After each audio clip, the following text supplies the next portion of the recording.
Welcome to our service of reflection, where we think about the last hour that Jesus spent on the cross. This will involve readings from the book of John, and then there will be time for you to have your own reflection and your own time of quiet in your own homes.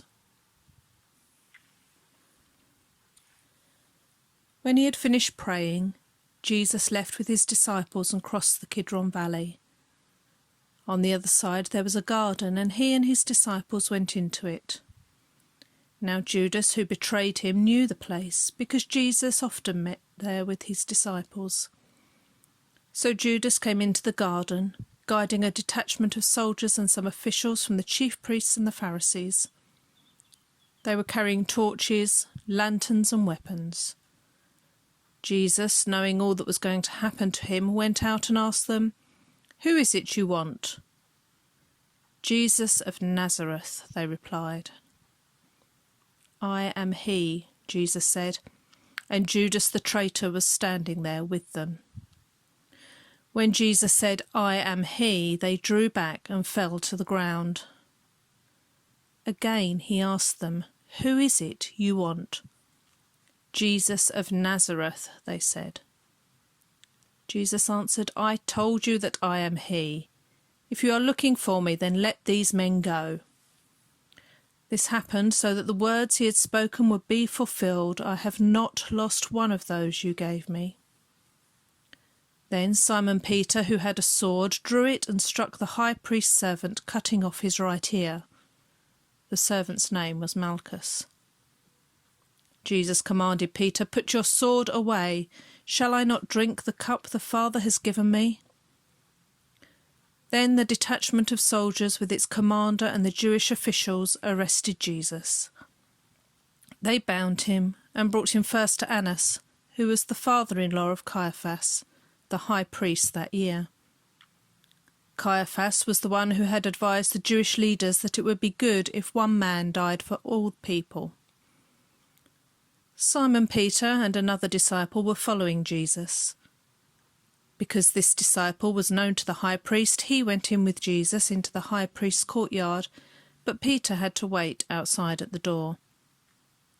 The other disciple, who was known to the high priest, came back, spoke to the servant girl on duty there and brought Peter in. "You aren't one of this man's disciples too, are you?" she asked Peter. He replied, "I am not." It was cold, and the servants and officials stood around a fire they had made to keep warm. Peter also was standing with them, warming himself. Meanwhile, the high priest questioned Jesus about his disciples and his teaching. "I have spoken openly to the world," Jesus replied. "I always taught in synagogues or at the temple, where all the Jews come together. I said nothing in secret. Why question me? Ask those who heard me. Surely they know what I said." When Jesus said this, one of the officials nearby slapped him in the face. "Is this the way you answer the high priest?" he demanded. "If I said something wrong," Jesus replied, "testify as to what is wrong. But if I spoke the truth, why did you strike me?" Then Annas sent him bound to Caiaphas the high priest. Meanwhile, Simon Peter was still standing there, warming himself. So they asked him, "You aren't one of his disciples too, are you?" He denied it, saying, "I am not." One of the high priest's servants, a relative of the man whose ear Peter had cut off, challenged him. "Didn't I see you with him in the garden?" Again Peter denied it, and at that moment a rooster began to crow. Then the Jewish leaders took Jesus from Caiaphas to the palace of the Roman governor. By now it was early morning, and to avoid ceremonial uncleanness, they did not enter the palace, because they wanted to be able to eat the Passover. So Pilate came out to them and asked, "What charges are you bringing against this man?" "If he were not a criminal," they replied, "we would not have handed him over to you." Pilate said, "Take him yourselves and judge him by your own law." "But we have no right to execute anyone," they objected. This took place to fulfill what Jesus had said about the kind of death he was going to die. Pilate then went back inside the palace, summoned Jesus and asked him, "Are you the King of the Jews?" "Is that your own idea?" Jesus asked, "or did others talk to you about me?" "Am I a Jew?" Pilate replied. "Your own people and chief priests handed you over to me. What is it you have done?" Jesus said, "My kingdom is not of this world. If it were, my servants would fight to prevent my arrest by the Jewish leaders. But now my kingdom is from another place." "You are a king then," said Pilate. Jesus answered, "You say that I am a king. In fact, the reason I was born and came into the world is to testify to the truth. Everyone on the side of truth listens to me." "What is truth?" retorted Pilate. With this he went out again to the Jews gathered there and said, "I find no basis for a charge against him, but it is your custom for me to release to you one prisoner at the time of the Passover. Do you want me to release the King of the Jews?" They shouted back, "No, not him. Give us Barabbas." Now Barabbas had taken part in an uprising. Then Pilate took Jesus and had him flogged. The soldiers twisted together a crown of thorns and put it on his head. They clothed him in a purple robe and went up to him again and again, saying, "Hail, King of the Jews!" And they slapped him in the face. Once more Pilate came out and said to the Jews gathered there, "Look, I'm bringing him out to you to let you know that I find no basis for a charge against him." When Jesus came out wearing the crown of thorns and the purple robe, Pilate said to them, "Here is the man." As soon as the chief priests and their officials saw him, they shouted, "Crucify! Crucify!" But Pilate answered, "You take him and crucify him. As for me, I find no basis for a charge against him." The Jewish leaders insisted, "We have a law, and according to that law he must die, because he claimed to be the Son of God." When Pilate heard this, he was even more afraid, and he went back inside the palace. "Where do you come from?" he asked Jesus. But Jesus gave him no answer. "Do you refuse to speak to me?" Pilate said. "Don't you realize I have power either to free you or to crucify you?" Jesus answered, "You would have no power over me if it were not given to you from above. Therefore the one who handed me over to you is guilty of a greater sin." From then on, Pilate tried to set Jesus free, but the Jewish leaders kept shouting, "If you let this man go, you're no friend of Caesar. Anyone who claims to be a king opposes Caesar."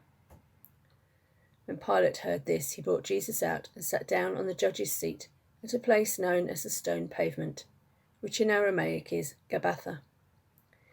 It was the day of preparation of the Passover. It was about noon. "Here is your king," Pilate said to the Jews. But they shouted, "Take him away! Take him away! Crucify him!" "Shall I crucify your king?" Pilate asked. "We have no king but Caesar," chief priests answered. Finally, Pilate handed him over to them to be crucified. So the soldiers took charge of Jesus. Carrying his own cross, he went out to the place of the skull, which in Aramaic is called Golgotha.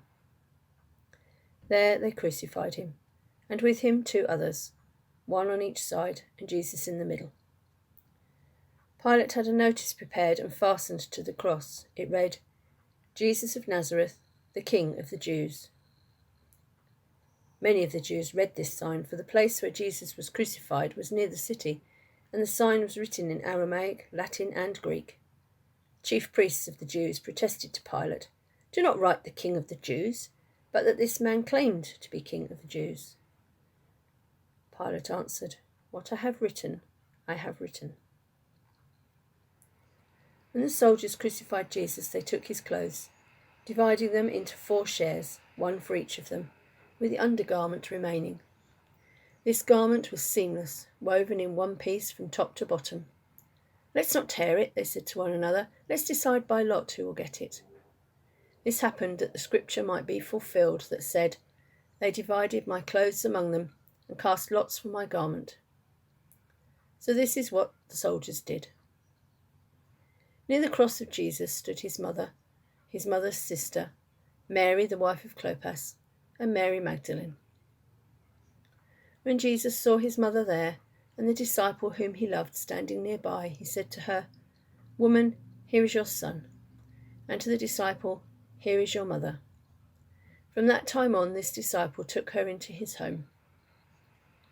Later, knowing that everything had now been finished, and so that Scripture would be fulfilled, Jesus said, "I am thirsty."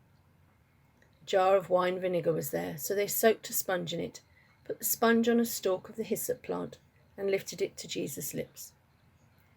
When he had received the drink, Jesus said, "It is finished." With that, bowed his head and gave up his spirit. Now it was the day of preparation, and the next day was to be a special Sabbath. Because the Jewish leaders did not want the bodies left on the crosses during the Sabbath, they asked Pilate to have the legs broken and the bodies taken down. The soldiers therefore came and broke the legs of the first man who had been crucified with Jesus, and then those of the other. But when they came to Jesus and found that he was already dead, they did not break his legs. Instead, one of the soldiers pierced Jesus' side with a spear, bringing a sudden flow of blood and water. The man who saw it has given testimony, and his testimony is true. He knows that he tells the truth, and he testifies so that you also may believe. These things happened so that the Scripture would be fulfilled. Not one of his bones will be broken. And as another Scripture says, they will look on the one they have pierced. Later, Joseph of Arimathea asked Pilate for the body of Jesus. Now Joseph was a disciple of Jesus, but secretly because he feared the Jewish leaders. With Pilate's permission, he came and took the body away. He was accompanied by Nicodemus, the man who earlier had visited Jesus at night. Nicodemus brought a mixture of myrrh and aloes, about 75 pounds. Taking Jesus' body, the two of them wrapped it with the spices in strips of linen. This was in accordance with Jewish burial customs. At the place where Jesus was crucified there was a garden, and in the garden a new tomb, in which no one had ever been laid. Because it was the Jewish day of preparation, and since the tomb was nearby, they laid Jesus there.